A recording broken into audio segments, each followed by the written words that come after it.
Okay, let's get started. Welcome everyone, and thank you for joining us for the next webinar in our short and sweet series. My name's Rosemary Kendall. I am the clinical advisor for Jobskin based in Australia. Also on our webinar today is Adam Ho, our managing director.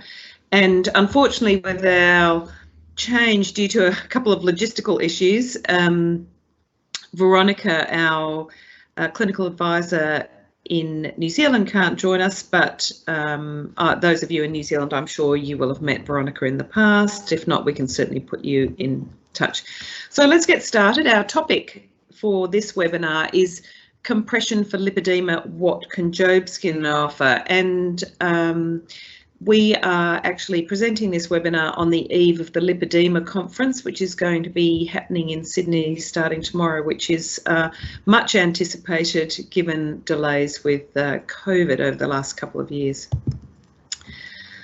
So, oops, I'm just having some problems moving my slide.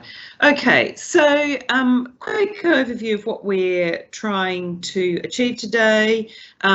I want to actually reference where we've come from with our understanding about compression for lipedema, and we're going to look briefly at the best practice guidelines. Then we'll talk about what Jobskin has to offer, and we'll do a brief overview of how to measure for Jobskin garments. And I want to talk quickly about some of the challenges that we face when we are measuring larger bodies. Not everyone with a lipedema has what we would call a larger body, but they're certainly part of the lipedema demographic. Okay, right. So today, when I do want to talk particularly about the best practice guidelines, because I think there is quite a bit of confusion about the role of compression for lipedema, and there's certainly confusion, I suspect, not amongst anyone who's on our webinar today, but amongst the wider health community and certainly amongst medical practitioners about the nature of lipedema and confusion with whether it's actually lymphaedema. So we need to be sure that we're clear about why we're using compression. So now I thought this was really interesting to think about where we've come from, because lipedema has not been well recognised for, well, it's a fairly recent development, and there's enormous momentum in the lipedema community to raise the profile of lipedema and to grow in understanding. But it was only 14 years ago, the Foldy Clinic, which was the first clinic in the world, to my knowledge, that recognised lipedema. They said that in stage 1 lipedema, a person should be prescribed lymphatic drainage session 12 a year, and really compression was only necessary if people were immobilised for any extended length of time. In stage 2, where there might be edema, then for patients going out socially, it can be left off, but otherwise it should be worn. And in stage 3, where what was being termed lipolymphoedema is present, all of the laws of lymphology apply compression continuously. That was only 14 years ago that they were the guidelines that we were being given. And some of you who are on the webinar today may have been at the ALA just a couple of weeks ago, 3 weeks ago in Tassie. And there were some very clear statements about lipedema that actually, well, there is an ongoing debate as to why it's called lipedema when for the majority of people there is no edema. But there was quite a strong statement made that lipolymphoedema actually doesn't exist. It's lipedema, and then it's where there is edema. There might be a secondary edema from another cause or obesity-related lymphedema. So let's look at the principles of management. There are a few best practice guidelines which I suspect many of you have stumbled across, and some from Germany, from the Netherlands, from the US and the UK are the ones that I have referenced more commonly. But the WINS UK one gives some very clear principles of management, and it talks about, oh, I seem to have lost something off my slide actually. Something's moved, but that that little oval should be highlighting compression therapy. Something about the alignment's gone out. But that in order to optimise people and prevent any progression, which is another area of debate, people should be wearing compression, and it also helps with the management of symptoms, including pain, impaired mobility, and when there's secondary swelling.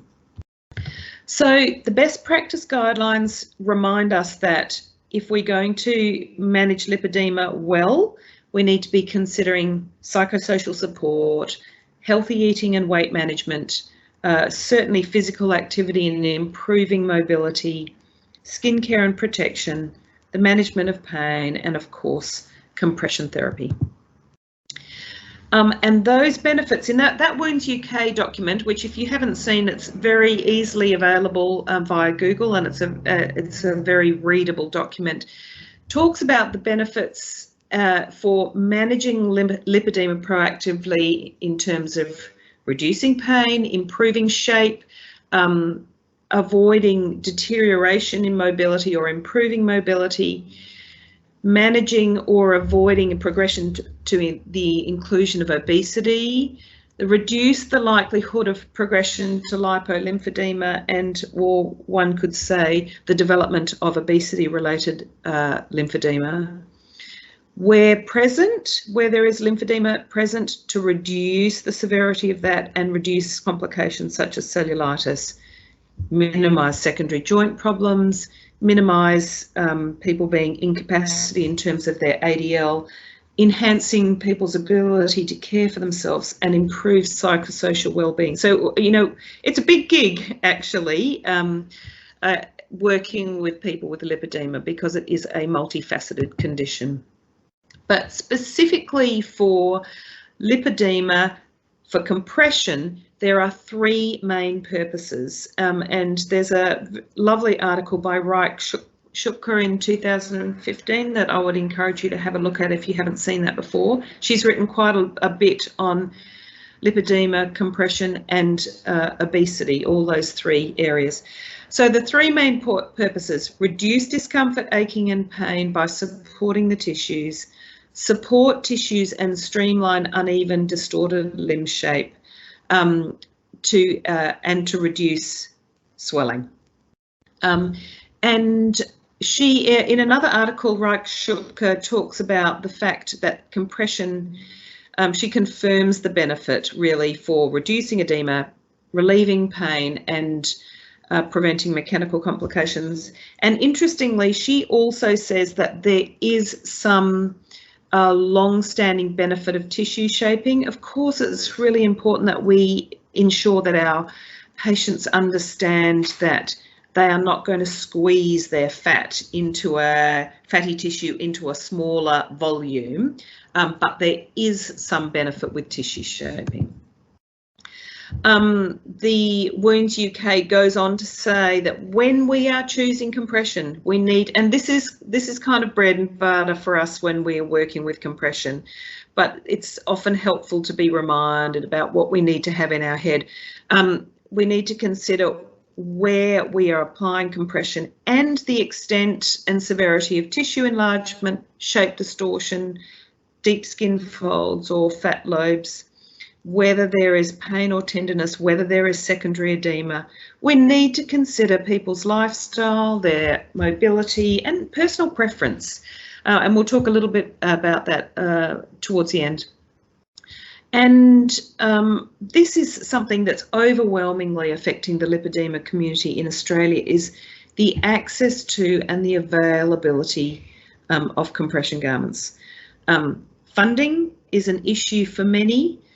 Access to expertise for measuring and fitting is also an issue for many patients. And, you know, I know if I'm speaking to people who work in this area, we have such patchy access to lymphedema and lipedema services through some areas through public health, some it's only private, some have restrictions for eligibility for publicly funded garments, so it's very challenging. And then of course the availability of suitable garments. And there's just I scoured literature to find some additional points that we need to consider. Helen Eason made the point in 2019 that garments have to fit. And so for this particular population, they frequently need to be custom made, because the reality is, for many women with lipedema, their shape is not normally proportioned. Shared decision making is essential. So if we are asking people to wear compression, we need them on board. So they need to be involved in the selection and have the opportunity to exercise their preferences where possible.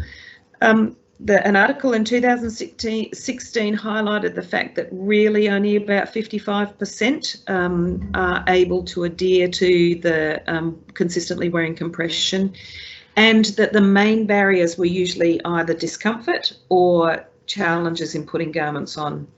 Only half of the population found that garments were helpful, and what usually was the deterrent was that there was a poor fit. And I think those of you working with lipedema would recognise immediately it's often like cutting in around the knee, or cutting in around the groin, or cutting in around the ankle. Individual preference, accurate fitting, and the provision of advice on how to put garments on and off needs to be given a high priority. And it's a good idea to start with low compression and gradually build up as tolerance improves. Sometimes, and I think this is probably true for a lot of people in this population, a number of options have to be tried before somebody finds what is just right for them. But persevering and finding that solution is critical for long-term outcomes. We can also consider wraps versus garments for some of these people, and sometimes we need to combine types of compression therapy. And one last point, which I think we all have in the back of our minds, is sometimes a compromise is important and needs to be reached in order for people to engage with their treatment.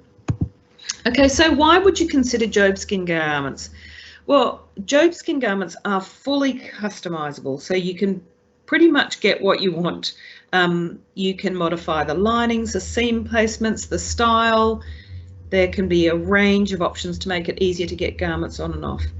Jobskin garments are always graduated compression, and I think one of the challenges with the lipedema population is oftentimes that there are some garments that are available that have got a very flexible fit as a ready-to-wear garment, and they use a height-weight ratio, but that unfortunately means it's not graduated compression. You know, it's a real plus when there is that flexible sizing, but it's a minus if in fact we don't really know what compression we're putting on. We can adjust the garments to include hypermobility, and we'll touch briefly on that. There's no sizing restrictions. As I say, there's many options and modifications, and there's a range of styles and colours to suit people's preference and lifestyle. And because for you as therapists, it's always scary measuring for a custom-made garment because they're more costly than to ready to wear, but I'm sure it's reassuring to know that there's no charge levied by Jobskin for any alterations. If it's not quite what you want, you just need to send it back and it can be altered. But before you prescribe a Jobskin garment, you need to be sure that they're clinically suitable for a cut and sew style garment. What do I mean by that? There's a suite of offerings for in the compression garment field. Circular knits are most commonly the ready-to-wear garments. They're the ones that are like travel socks or your basic pressure sock or pressure arm sleeve. At the other end of the spectrum, there is the flat knit garments that are very stiff, they hold their shape, they're thick, they're heavy, and they're often very challenging to put on. So Jobskin kind of sits in the middle. We use body measures to design the garment. They're very comprehensive. They're taken at several points along the leg, not just landmark points. And as I've said before, there's lots of options and modifications to make them suitable. As always, we need to do a basic screen for comorbidities and make sure that people are safe, particularly when they have very heavy legs. We need to make sure that their ABPIs are suitable, that there is an arterial compromise that we're not previously aware of. So let's just do a quick overview of how we measure for Jobskin garments. The measuring for Jobskin garments, manufactured by Smith & Nephew, is done using a user-friendly, patented measuring system that enables you as a therapist to take multiple measurements which accurately represent the contours of the body or limb and eliminates the need for you to take additional length measurements for both upper and lower limbs. Smith & Nephew provide you with the tools you need at no cost to take the required measurements. The tools that you will need include the Jobskin paper tapes. There are 3. The teal coloured tape is for full length measurements of lower limbs. The grey tape is for taking measurements for garments to be worn below the knee, and the moss coloured tape, which will eventually be replaced with a purple tape, is for measuring upper limbs, excluding the hand. The paper tapes are designed to be single use to ensure that infection control requirements are met. The fingers and toes are measured using the hand measuring tapes. These come in a handy dispenser box and need to be assembled prior to use. Take the tail of the tape and thread it, measuring side up, through the slot at the arrow's tip on the orange tab. Pull it through to around the 15 centimetre mark and you are ready to go. This can be a single-use tape, but its plastic coating does allow for you to use it multiple times for the same patient if you wish. The Jobskin retractable tape measure is used for all measurements not taken by the paper tapes, generally for the head and the body. This is a reusable tape and should be thoroughly cleaned prior to and after use. The Jobskin body marking pen. This is an orange highlighter pen that marks clearly on the body but is easily rubbed off. In addition to the measuring tools, you will need a standard ruler, a pen, and the appropriate Jobskin measuring forms. Now a little more detail on the Jobskin paper tapes. Each tape, regardless of whether it's for the upper or lower limb, when it's opened, has a similar structure. A central coloured spine, which is marked distal and proximal, that is orientated along the limb, and numerous tapes at right angles to the spine that are used for taking the circumferential measurements of the limb. You will see that one of the tapes is a solid colour, the same as the spine. This is always, whether you are using the grey, teal or moss tape, the first tape that is secured around the limb. Specific detail for each tape is in separate short videos. After the limb has been measured and the tape removed from the patient, the measurements are transferred to the order form. Select the appropriate form for the garment you wish to order. The measurement is read along the straight edge of the spine, taking care to read the measurement down each tape. You will notice that each tape is numbered 0, 1.5, 3, 4.5 and so on. Record the measurement for each tape in the corresponding box on the form. Once that is done, the measuring for each tape can be discarded. All that remains is for you to select the garment type, any options or modifications, the patient's chosen fabric or thread colour, and then complete the covering order form with patient, payment and delivery details. Full lengths of lower limbs are required for all thigh-high and waist-high garments, regardless of length. These measurements are taken using the teal paper tape. However, if the foot is to be included in the garment, you need to start by tracing a foot outline on the foot trace form that is included in the thigh-high, waist-high forms. If you are measuring both feet, you will need an additional form. Both closed-toe and open-toe variations are acceptable, but it is not recommended that individual toes are incorporated into a thigh-high or waist-high length garment. Given this, It is acceptable to trace over the ends of the toes. If you are ordering an open-toed garment, mark the desired garment length on the foot trace. Ideally, position the patient in long leg sitting or in lying with the legs straight. Circumferential measurements are taken around the leg, so it is helpful to elevate the leg. Ask the patient to elevate their leg, or if someone is available to assist, ask them to hold the foot or prop the foot on a folded pillow. Alternatively, and particularly if the thighs are large or the tissue very soft, you may take these measurements in standing. Position the tape on top along the length of the limb, taking care to ensure the distal and proximal markings are correctly orientated. Secure the solid coloured tape around the heel, starting at the anterior ankle crease and wrapping the point of the heel. Ensure that the foot is at 90 degrees to the leg. If the patient is able to assist, you may like to ask them to anchor the proximal end of the tape. Secure the tapes around the foot, adjusting for length by pleating the spine tape if necessary. Measure the leg all the way to the groin, taking care to ensure the circumferential tapes cross the spine tape at right angles. Your aim is to get an accurate body measure, so the paper tape should be pulled slightly firmly but not tight. The skin will just indent, and it is important that it is no more than that, or the garment will be too tight. It is helpful to add sticky tape to the secured measure to ensure no movement of the tapes.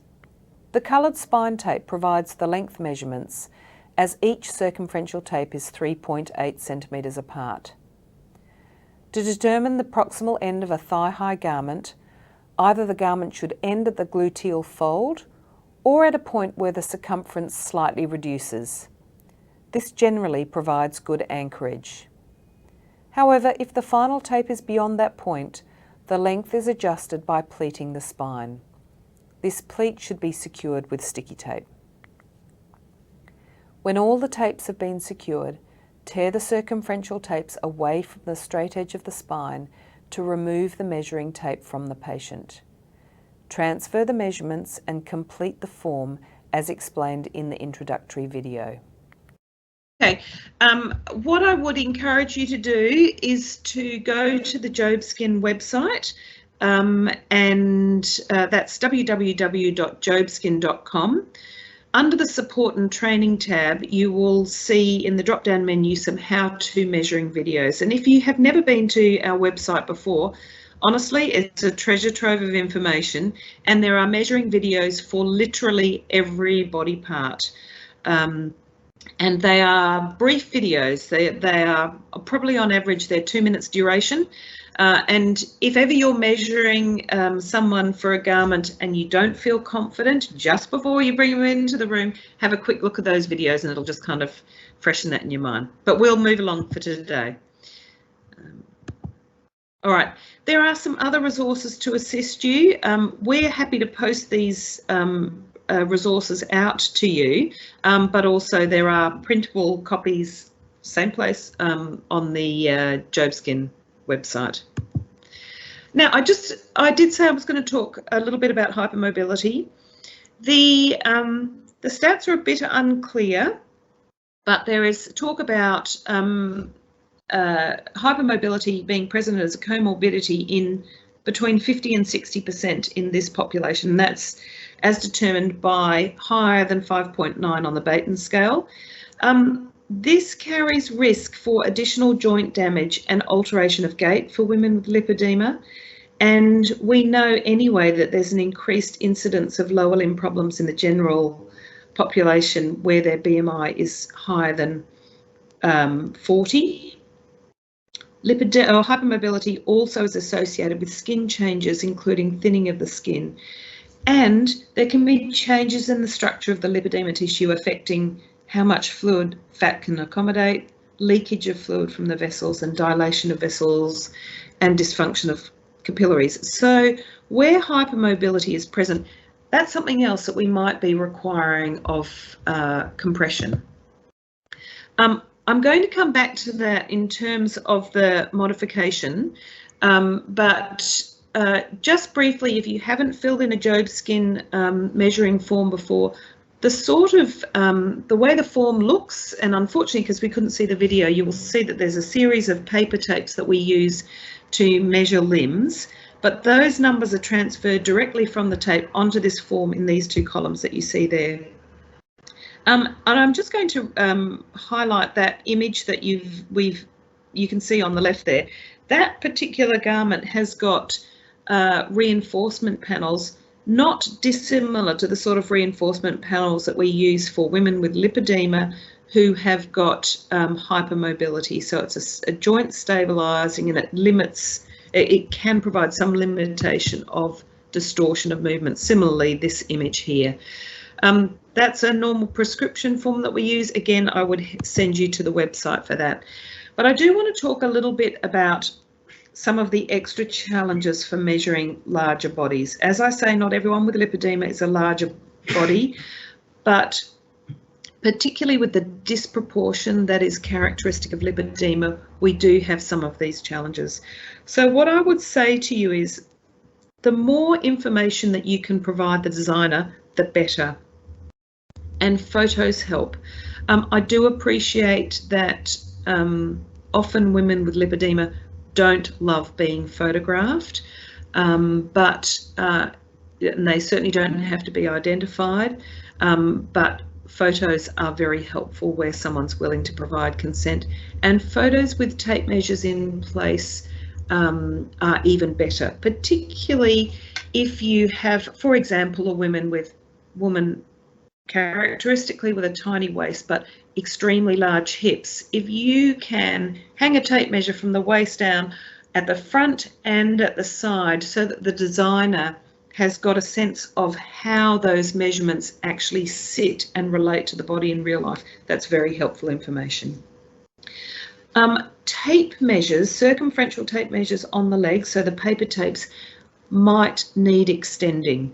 So we do have packs of extension tapes, and they usually link at the 42 centimetre mark, and so you just take the tape extension and you sticky tape it on.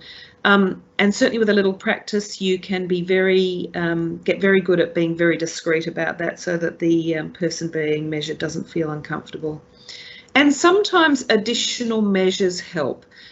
Some of you may have seen a woman with, a person with lipedema who's got that very significant sort of saddlebag type hips or at the upper thighs, and there can be a really marked change of circumference. If that's the case, take some additional measures and just jot them on the form, because everything helps. Unlike some other garment design systems, we don't merely put the measures into a computer. I'm not being at all rude about other systems. I don't mean that. But what I mean is we have got the flexibility to use additional tape measures, whereas some CAD systems, they use X number of measures and that's it. So it's helpful. And a girth measure is useful. I thought I had another image there, sorry. A girth measure means from the waist at the front through the legs up to the waist at the back, because that's a very helpful additional measure for us. And we do have some a particular guideline which we call Size Matters, which has got some guidelines for some of the tips for measuring larger body sizes and larger body types. That's a brief overview of some of the guidelines, but that's available on the website, and we'd certainly be happy to post you a hard copy if that would be helpful to you. So how do we modify the garment designs for women with lipedema, plus or minus obesity, has to be said. The specific challenges are when we need to support pendulous and heavy tissue, where there are hygiene and toileting issues to address. There's always, or not always, there's frequently a challenge with keeping garments up and anchored. We may need to accommodate skin folds and avoid cutting in. We need to protect the tissue and avoid excoriation. We need to be mindful of the potential for chafing and skin irritations.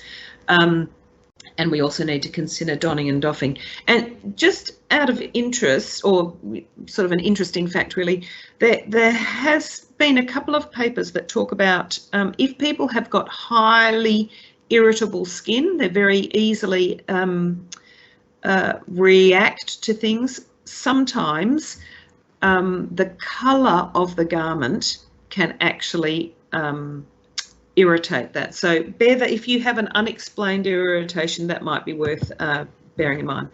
So these are a few tips. When you are trying to support pendulous and heavy tissue, you can consider what we call an uplift panel, which is almost like a sling panel. It is stitched into the garment. There's nothing different about it, but it is a form of a reinforcement panel.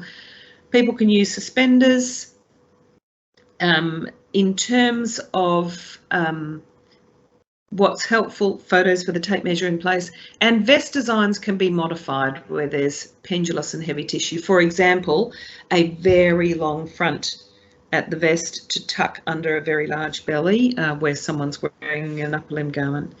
For hygiene and toileting, some of the things that you can consider are an open crotch, side zips, which can make it just quicker to take it down, a fly crotch for men, or even a split crotch for women. So it's not a true open crotch, but it's got a split so that they can use a she-wee for urinating. And you can end the garment on the, this is an upper, if you're doing an upper torso garment, end it on the torso, not the legs. Then a couple of other things, few tips for keeping garments up and anchored. Think carefully about the point of anchorage, and I think we're optimistic and think, yes, this is going to work, but never, ever, ever end a garment on the widest possible measure, because for sure it's going to slip down. Thighs are an obvious one. Also, if you have got someone who is extremely overweight, measuring, ending a garment, say a waist-high garment at the waist, is often not wise. You need to go above the waist where the circumference is starting to get smaller. You can consider suspenders. 5 centimetre elastic rather than the standard 2.5 centimetre elastic is very, very helpful. I'm a big fan of the 5 centimetre elastic. Silicone-backed elastic is helpful, provided people don't have easily irritated skin, which is a relatively small number of people. You can also consider drawstrings, zips, or what I call a heavy-duty Velcro, where we use the 5 centimetre wide, and you can even use like the going through a D ring and back. And lining can be put along the base of the elastic if people have very irritable skin. Skin folds, always tricky. So you can have some lined padding in your garment. You might need to consider absorbent dressings being worn under the garment where they're very marked skin folds. And also when you are choosing your garment, consider access for hygiene.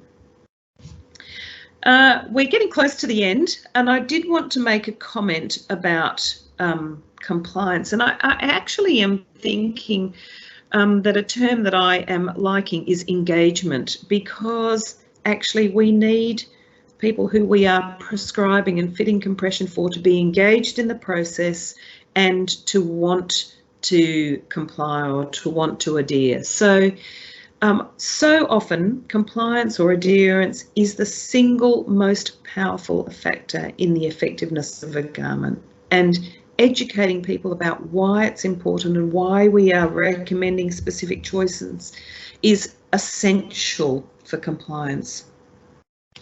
In order to help people to wear the garment too, you've just got to make sure that you get the anchorage right, because that means that it's comfortable. You know, nothing worse. Any of us who've worn stockings when you've gone out, and they're the ones that slip halfway down your leg, know how incredibly uncomfortable it is.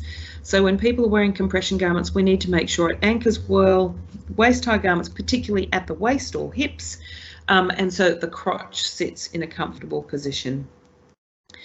If you are seeing someone who has a history of struggling to wear compression or even just struggling to comply with things that are recommended to them, consider staged wear. Don't just say you need to wear this full time. Start by saying, you know, I'd love it if you could start by putting it on after brekkie and seeing if you can wear it till morning tea time. Or, I mean, you're all highly competent therapists. I don't need to teach you about that. But I think when we're asking, particularly people with very large body types, to wear something that is a big adjustment, let's give ourselves the best possible shot at making it possible for people to comply. And then probably the last thing, potentially the most important thing, is look at the appearance of the garment, because one of the real beauties of Jobskin is there's a huge suite of colours available, and there's a whole lot of design options and modifications. And that garment that's on the left there, albeit on a very skinny mannequin, you can see it's equally effective to a garment that would have been just in plain beige or plain red, so plain black, but it's been constructed in such a way that it looks more like active wear and therefore more accessible, less medical looking. You can choose contrast colours, club colours, you can add motifs, but again, I say again, involve the patient in decision making. Okay, we're just about there because we're trying to keep it short and sweet, so it should be half an hour. We just bang on half an hour. When you prescribe an order, you use the order form that you saw earlier, plus the relevant measuring form, and they can all be found on the Jobskin website. You can contact customer service at Jobskin or on the phone number there. And we really do endeavour to provide you with a considerable amount of support. There's lots under that support and training tab, and Veronica in New Zealand and myself in WA, or in Australia, but I'm based in WA. We're here to help you, and you can email us. Email is generally the most reliable way to get both Veronica and myself. Email us and we will either link in with you via telehealth if that's helpful, or when we're in your area we can do combined things, or we offer workshops. And I cannot say enough, the design team at the Jobskin factory are completely awesome, and they love a good challenge. So they're very happy to hear from you. I think we're probably out of time, so we won't proceed to questions. If you want to email some questions through or even put them on the chat box, we can get back to you about it, but we are mindful that we are trying to keep these short and sweet for you so that your time is respected.